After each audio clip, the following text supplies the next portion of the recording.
I would request everyone to please take a seat. We are starting with the session.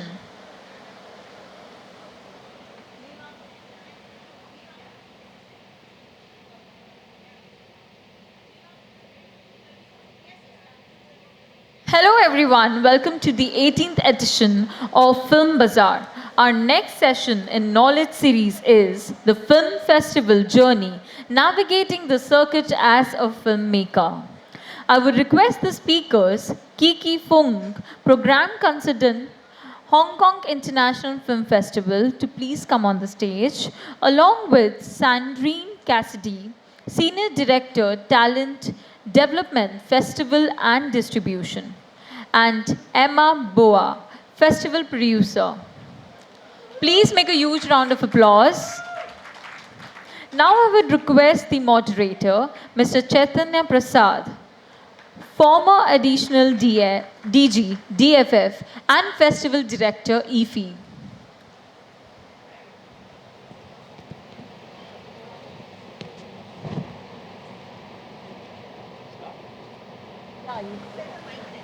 I would request you to start with the session. Thank you.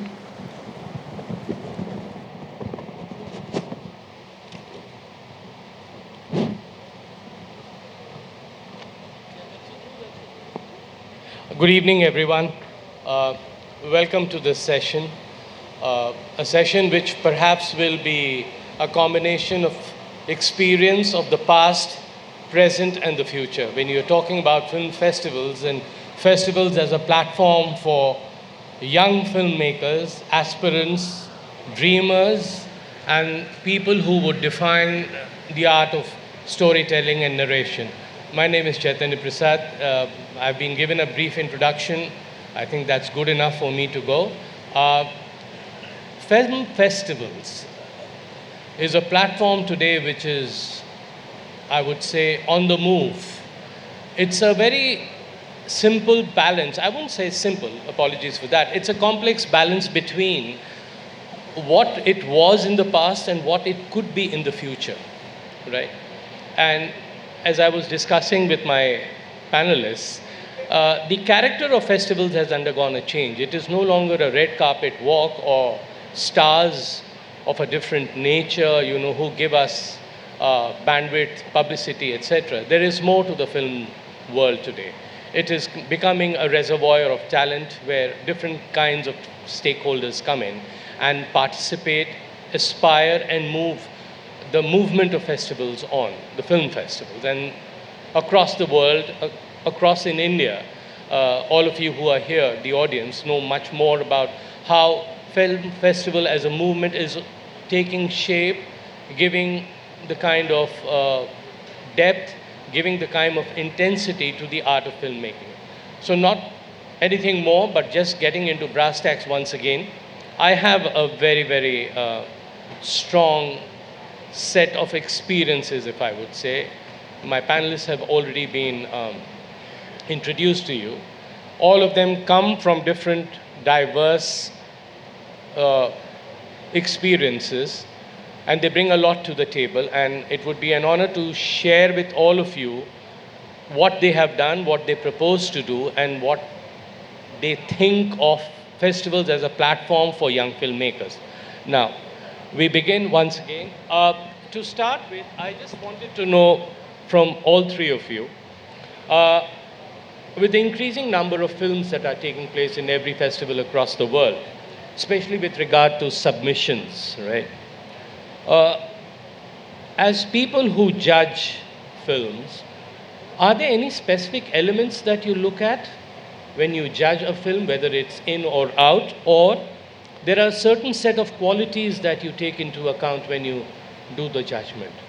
Any one of you could start. Emma. Hi everyone, it's lovely to be here. My name's Emma Boa and I'm the festival producer for Edinburgh International Film Festival. The Edinburgh International Film Festival is one of the longest continually running film festival in the world. It was inaugurated in 1947 and relaunched this year as a brand new entity with a core brand new strategy, a new board, new festival director, Paul Ridd, and a very clear ambition for moving into the future. So this year we received 2,500 submissions. That's across features and short films. The festival in its previous incarnation would receive about 4,500 submissions. Again, this was our first year as a new entity, so we were very pleased with the number of films that we had coming our way. And we work with Paul and myself, work with a team of programmers who view all of the films that are coming through our hands.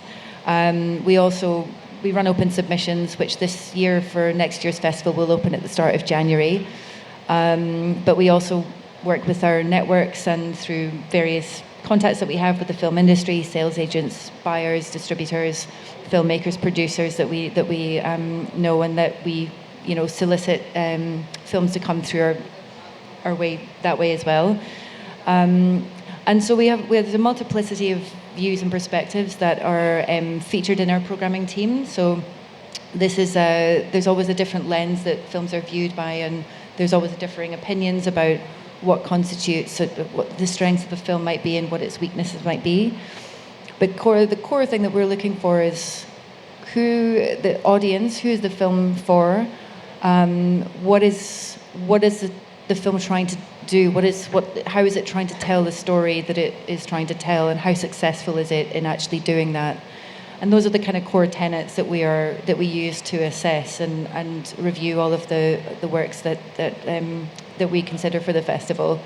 But at the same time, a festival program we had 37 new features in the festival this year, and we'll continue to maintain a similarly compact structure for the festival going forward.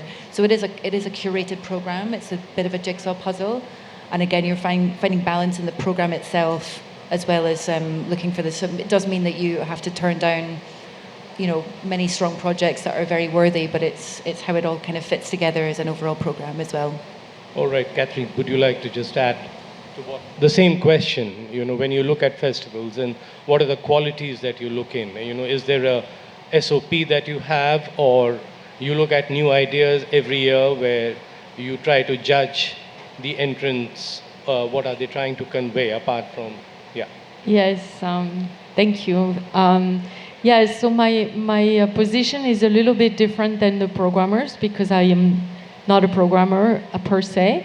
I work with programmers, so what I try to do is work with the filmmakers and help them find the festivals that work for their films. So I'm kind of on the other side, learning what they're looking for, and then facilitating the relationship, and bringing some films onto these festivals. So, yeah. But if I may just ask you, because you said you're from the other side, in the sense that you do not traditionally do that, you help the filmmakers, right? If I got it correctly. Yeah. So what is the kind of psychology that you confront? Because cinema is something which is, if I may be permitted to say, a blind date. It just goes on, right? So the kind of people who approach you, right? Is there a synthesis that you try to build in or weave in? I'm just curious. What I try to do is I watch the film, and I talk to the filmmakers about what they need in terms of what are their expectations in terms of the film. Are they looking to find their audience? Are they looking to find distribution? Are they looking to travel? Like, there are so many different things that a filmmaker might need. Networking, winning awards. There could be so many things, right? And where are they from? Also, what kind of career do they want to build?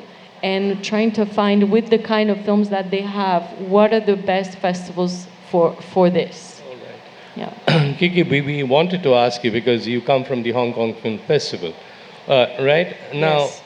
Is there a difference in what our two colleagues have mentioned, or there is another way of looking at it, especially with regard to this part of the world? I think I can talk a bit about the structure of our festival program and my personal insight as a programmer. The Hong Kong International Film Festival is one of Asia's oldest running film festival.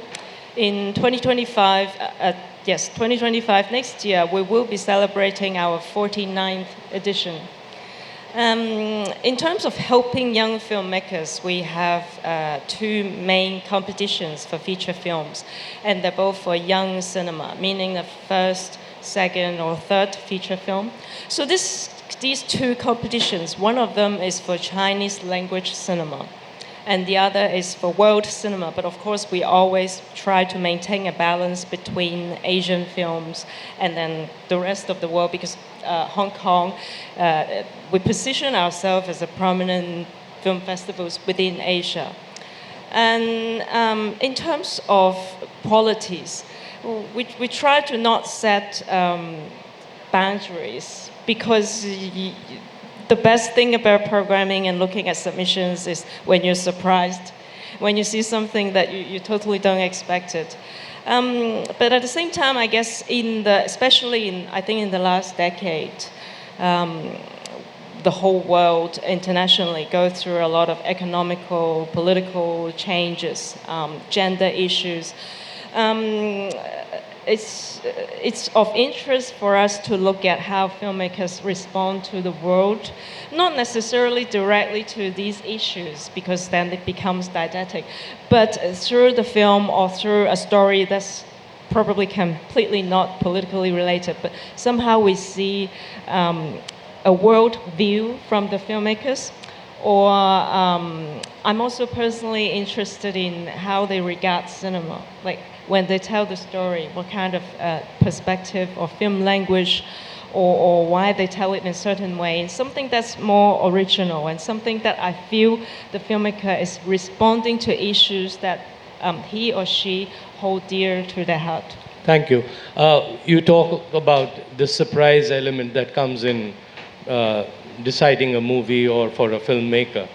I'm just curious, because when films were being pitched earlier, there was a lot of aesthetics that used to go in, because there was a mental exhaustion, and they tried to script the best out of their creative minds and the box that they were operating from. But thanks to technology, everything has undergone a change. It's a different kind of a transformation. Do you see, Emma, the kind of technology playing the role of an obstacle or a facilitator as far as films is concerned? Because everything is now with a press of a button, right? And so when you go back, if I can just say, you look back to the likes of a movie which we've watched in India so many times, Ben-Hur, for that matter. That kind of scale is definitely much better today, but it's more on technology. So for a young filmmaker to have this merry match, is it difficult, easy? I mean, cinema itself is technology, and the creative process and the creative world is always going to be impacted by advances in technology. And I mean that spans across from, I suppose, from filmmaking through to exhibition and the way that audiences consume films now. It's much, we've seen, particularly since the pandemic, but this was happening even beforehand, that people's viewing habits have changed, and it's much easier for audiences to view films on devices or to stream. I hesitate to use the word content, but to stream films and moving image on those kind of platforms. And I mean but what we have seen with through the pandemic and post-pandemic is that there is still an appetite for people. It hasn't replaced what we know is still something that people seek, which is the collective experience of watching a film in the cinema. And this is something as a festival that we are here to champion and to facilitate that sort of platform for audiences.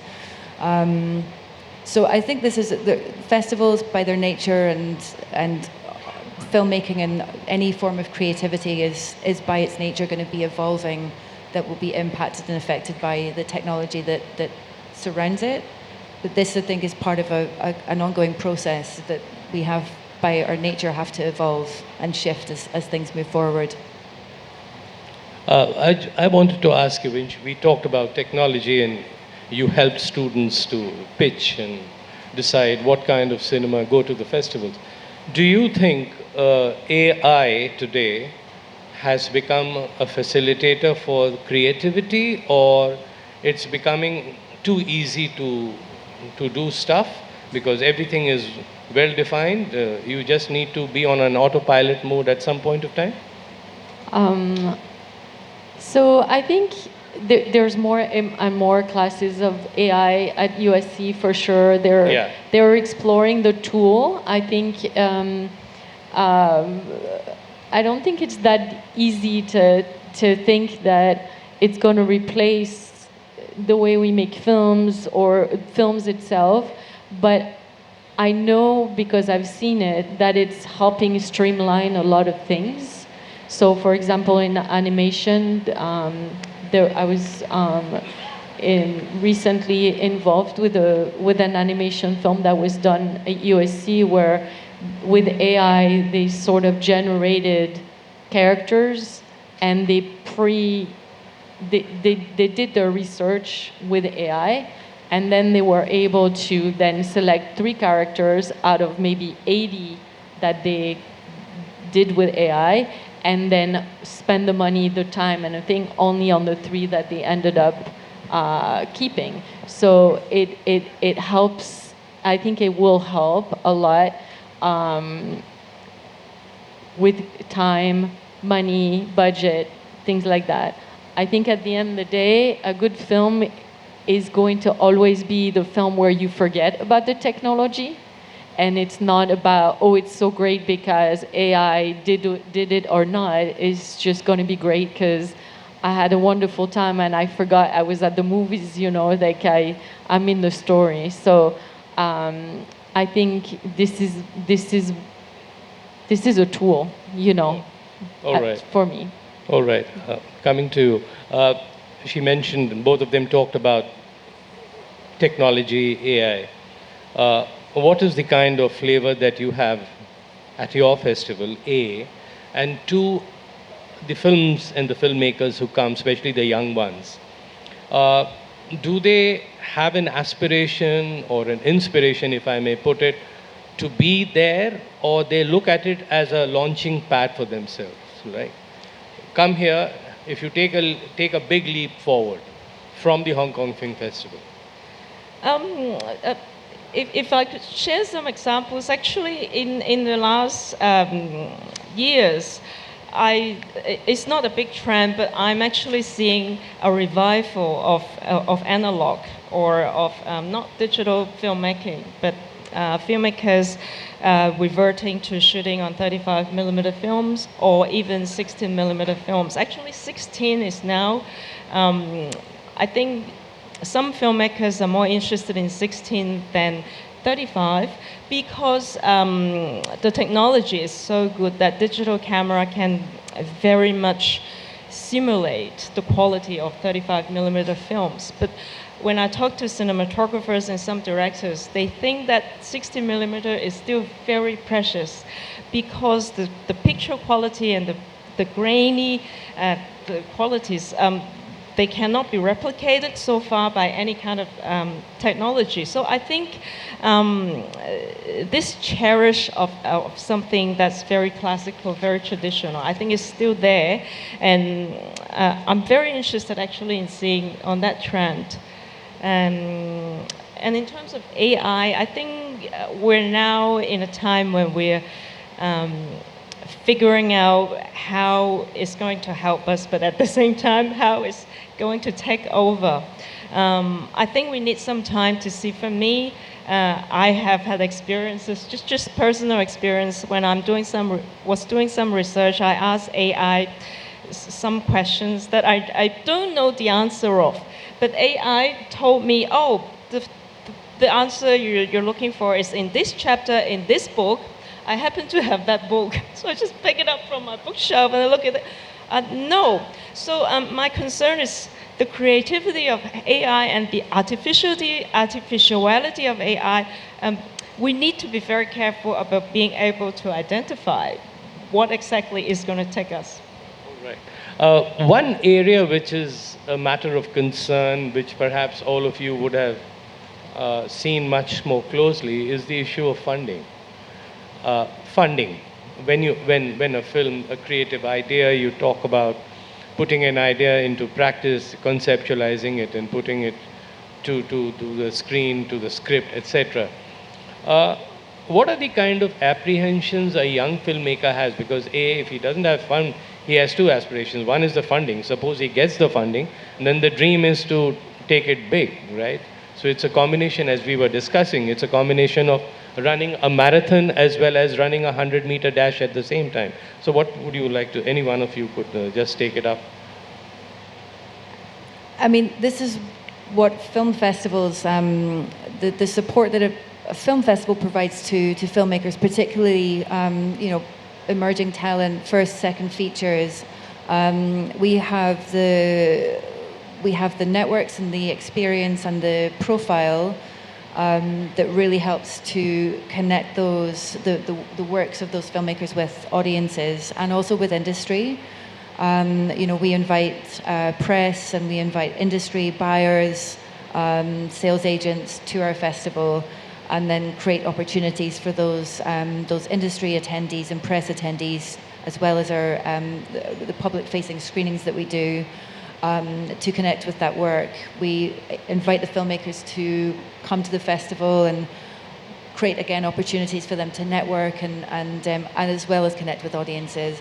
And we also do what we can to support them, having conversations with them about the aims of the film, or really where they see the film, what they really want to achieve by screening the film with us at the festival, and how we can support them, either working with our marketing team to amplify those messages. And then, so this is a high value proposition, I suppose, that we are able to offer filmmakers who have succeeded in actually creating that film, and hopefully providing it with a launch pad that will take it on its journey going forward. Yeah. As far as funding is concerned, if I understood it correctly, there would not be a uniform protocol for funding, in the sense that depends on the film and depends on the agency or the production house or wherever they're trying to pitch. So when you speak to your filmmakers, because you mentioned, you on the other side trying to help them through, make sure that they have adequate resources in the pool before they embark on this ambitious journey. So do you study different formats of funding that are available, or it's instinct or the brand value of production houses or who want to invite proposals? How do you look at it? Well, there are so many different ways to fund films. In America, there's not so much public funding for as much as there is in Europe, but there are organizations that have programs that will have labs and producers labs or screenwriting labs that will elevate a film to bring awareness to the films. That will definitely help. But I have some filmmakers that make films for $30,000 and others that are making it for $5 million. So it's a whole other, it varies so much.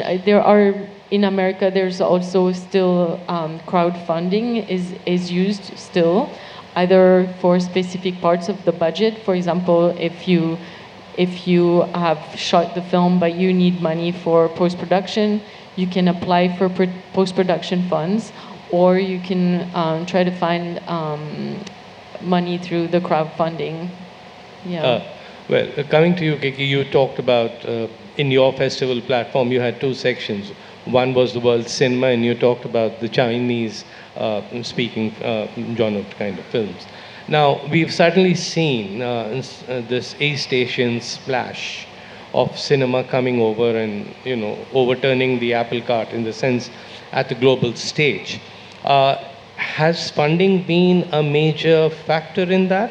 Or it has been creativity, or it has been the structure of sourcing resources that bring us to the end result, which is like booming, as if I may say so. Speaking specifically in the Asian cinema scene, yes, I think one of the major platforms that have facilitated these kind of funding is the project markets. So in Hong Kong, apart from the film festival, our office also run HKIFF industry. So we facilitate, we present in project in development market and also work in progress market. And another major platform in Asia is the Busan APM Asian Project and Film Market. And also Ties That Bind in Southeast Asian cinemas. I think these project markets, many Asian filmmakers use them as a platform, because once you launch your project in the market, you meet sales agents, you meet producers, and then it gives you a whole lot of opportunities to gather more investment and more funding and other opportunities in these project markets. Usually these project markets also have a lot of awards. Some for post-production, some for further development, and winning the award also brings these projects to media attention and also further their journey into production. I was going to say, there's also another trend that's coming up is co-production among not just Asian or Southeast Asian, but also Asian and European co-productions. Hong Kong had recently launched a co-production funding involving key Hong Kong filmmakers, and also Japan. Even Japan, we've very rarely seen Japanese co-productions with international other countries. But I think just a month ago at the TIFCOM, they announced a special treaty with Italy, so there might be some official co-productions happening. So I think these co-productions also help gather funding and also helped some of these Asian filmmakers and Southeast Asians help their creativity to really blossom. Yeah, I was just looking at the time. You want to add something? Yeah. Yeah, just to add, so Edinburgh International Film Festival relaunched this year our two centrepiece competitions. So we have the Sean Connery Prize for Feature Filmmaking Excellence, which carries a £50,000 cash prize that was supported by the Sean Connery Foundation. We had a competition with 10 world premieres or world premiere features. We also had the Thelma Schoonmaker Prize for Short Filmmaking Excellence, which carries a £15,000 cash prize. So these are the winning feature film was The Ceremony, the UK production by Jack King, and the production budget for the film itself was £50,000. So they actually made that back through winning that competition, which again is supporting development of future projects. So one sector which is very critical these days is the OTT platform, right? Because as a young filmmaker, if you want to make it big, perhaps the first step of success for many of them is to go on the OTT platform, and especially with festivals now streaming some of the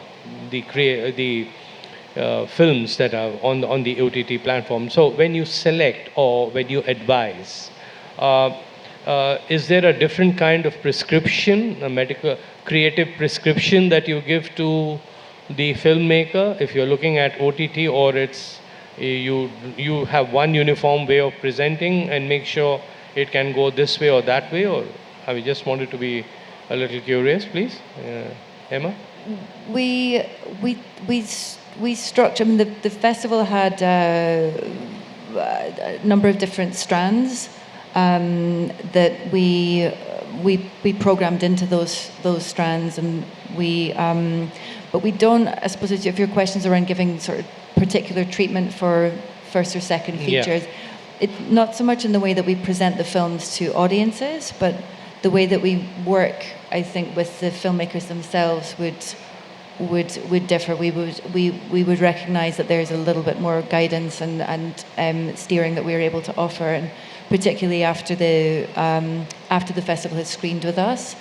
to also maintain that relationship with them going forward, and where we can help advise and steer on that journey, then we're really keen to do so. Good. What about you, Christine? When we were talking about OTT, and you were talking about young filmmakers wanting, as you said, that guiding them, etc. Do you have a separate creative prescription for a cinema script or an idea to go on OTT and festival, or is it curated accordingly or designed differently, if I may ask you? I think it's a whole ecosystem, and the festivals I find are more and more, I feel, being curators when we have access to so much content on all these platforms. We don't know where to start.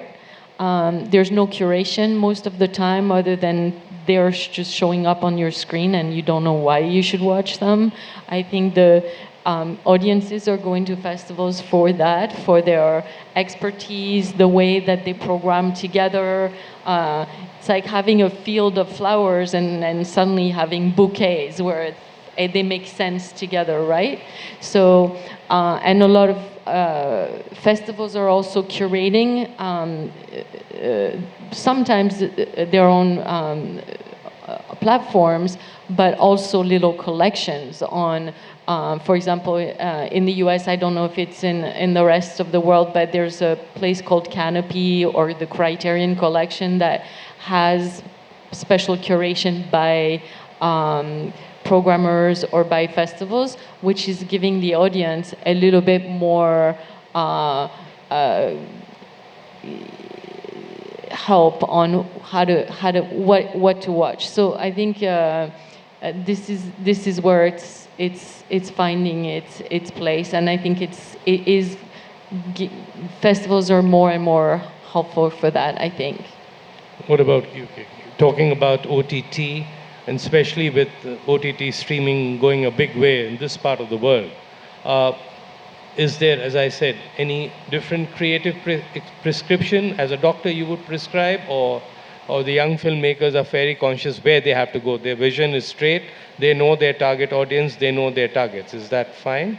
I think similar to what my fellow panelists has said, we don't specifically, we do have the Young Cinema Competition, as I said, so that the section is, our audience will understand that that section features new voices and first or second or third feature films. But at the same time, I think when we program and when we select films, I think it's really on the whole, overall, we don't really differentiate, okay, this is a first or second feature, so we have special consideration, or not necessarily. But then if in that year, we happen to see a trend, for example, in a particular region or a country, some new voices are particularly exciting. We would possibly put them together, but that's also, it really depends on what's on the table and what's on the menu. One model that, as a festival director for IFI, I put in place during the first phase of the pandemic was a hybrid model. And one was fortunate to receive a fair set of appreciations from across the globe, because IFI set the template for having the first hybrid film festival in Jan 2021. So as practitioners of creativity or facilitators of creativity, what is your take on the hybrid model of festival management, especially from the eyes of a young filmmaker? Any one of you could take the call. For us, I mean, we ran purely physical screenings. We didn't have an online platform of any kind at the festival for this edition. We obviously, during the pandemic, the festival in its previous incarnation ran the program online, and then did a hybrid edition, I think, in 2021, moving back to fully in person in 2022. We are a big believer in the power of bringing people together in in physical presence and watching films in cinemas together, attending events together and meeting in person to discuss in that kind of organic way that you can't replicate when it is online.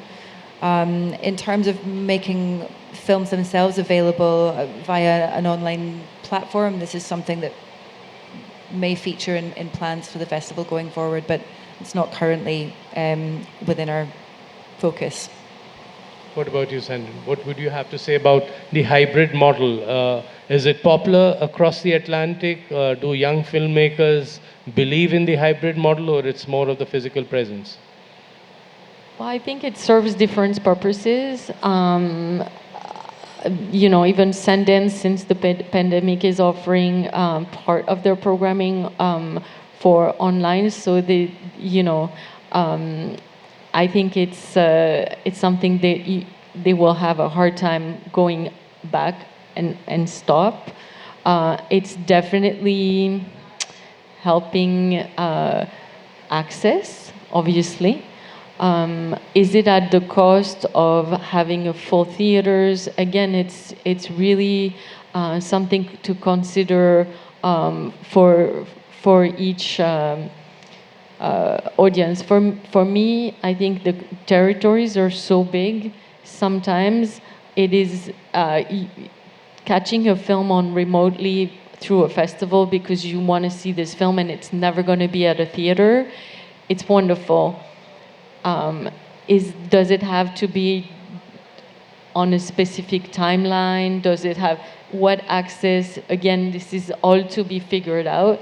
But festivals, again, are curating films that are impossible to see outside of the festivals, and for this reason, sometimes it's a really amazing thing.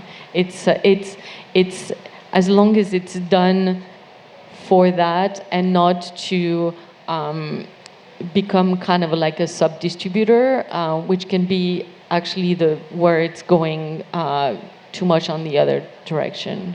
Yeah. What about you, King? Yeah, in Hong Kong, we had to have the hybrid edition post-pandemic as well. But we don't do it anymore. And one of the very obvious reasons is our attendance number has reached record after that. So there is this demand and this desire from audience to go back to cinemas and to embrace what the film festival can give them, and this opportunity to watch a film and experience a film together in a cinema. I still think that is irreplaceable, and yeah, I have a lot of hope in this, and I think that's what I believe in. Well, we'll have questions from the audience, and my one last question to all three of you, because you're in Goa, and for all three of you, what has been the influence of Indian cinema on your understanding of cinema, or how much do you use the screen space of Indian cinema to decide, analyze, criticize, evaluate cinema, if I may ask you? Then we go to the audience round, please. Yeah, any one of you, all three of you, your thoughts. That's a tricky question. I guess I'm starting. Obviously, it's difficult to know all Indian cinema. I'm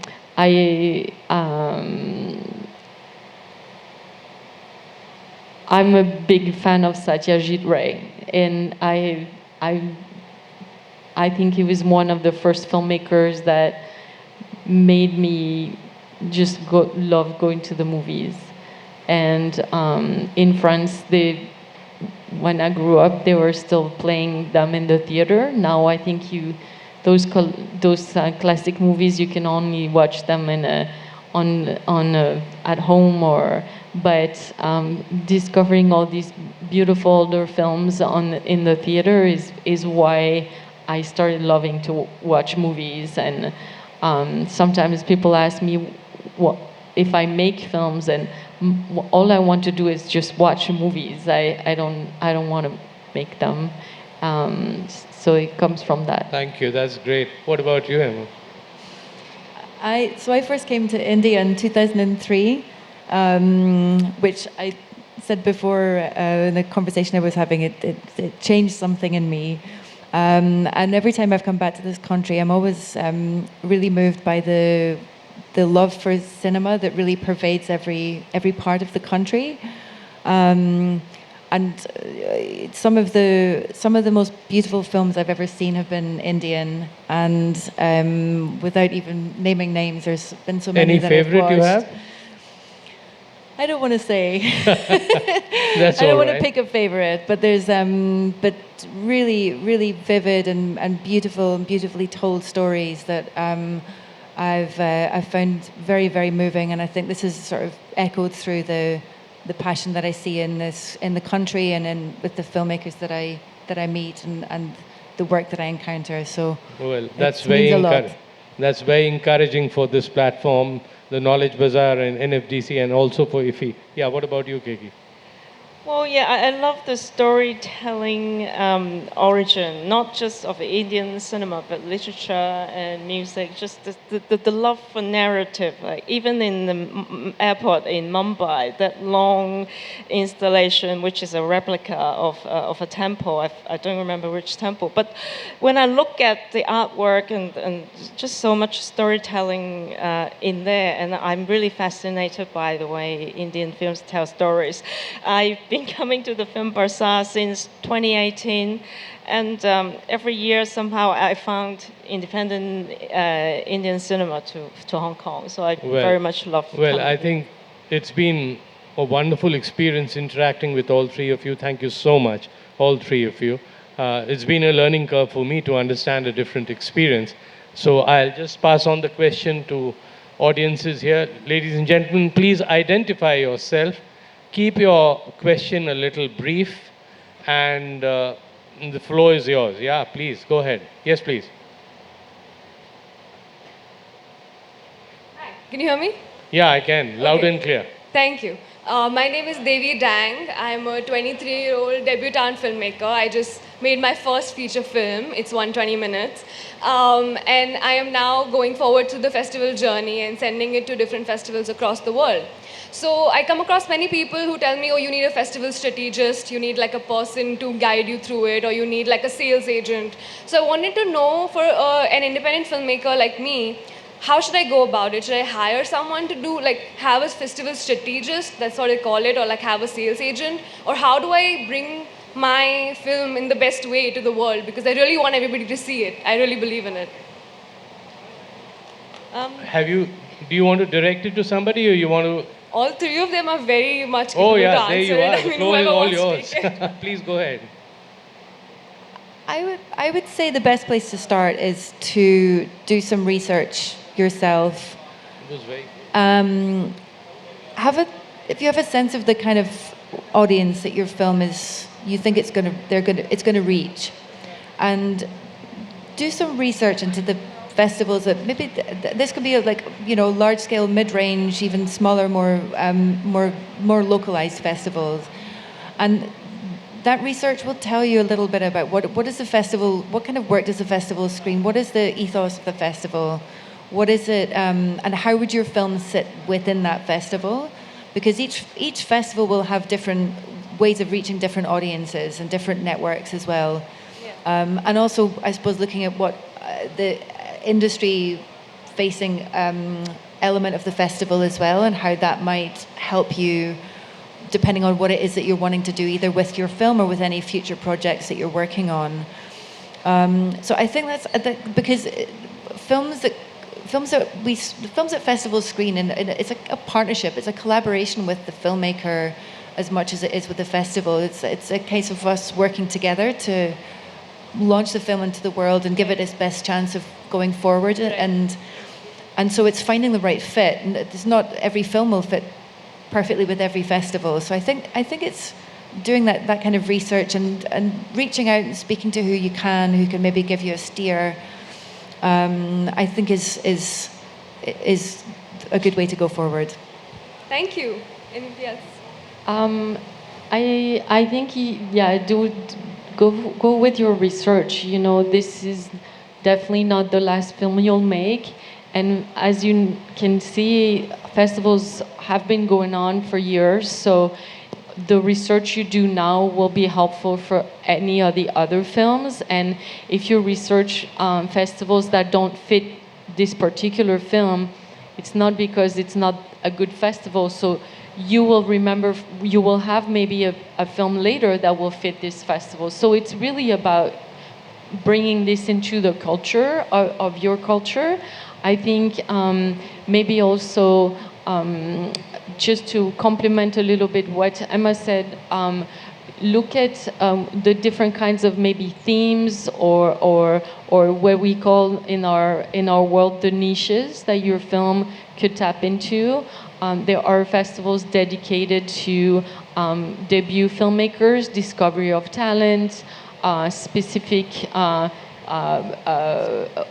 region of origin, specific stories. So this will help you kind of break down from, you will most likely try the bigger festivals, but you will end up probably in that kind of category. And also think about what is your expectation in the film festival, so that you can submit to the ones that are providing the kind of network, the kind of audience, the kind of experience that you want to have.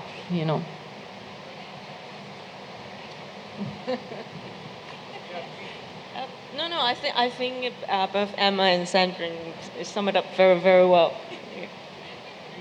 Please give us some more words of encouragement. Anyway, well, I think you've got. Yeah, please, if you want to add, choice is yours. No, I really think that they've covered all the grounds. Yeah, please.